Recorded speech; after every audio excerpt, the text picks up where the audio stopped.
mga nag-ano. Bata lang yan mga katambay. Hindi natin makakahuli siya.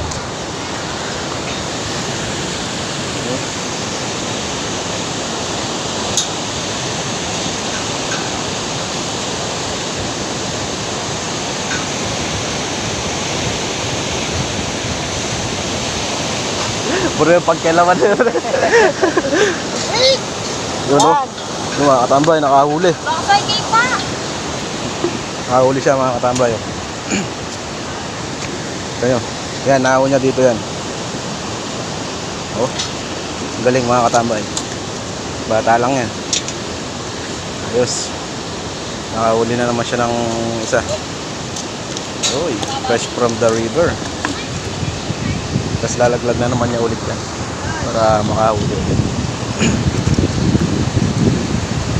Yan pahingin ko ang boy. Ha?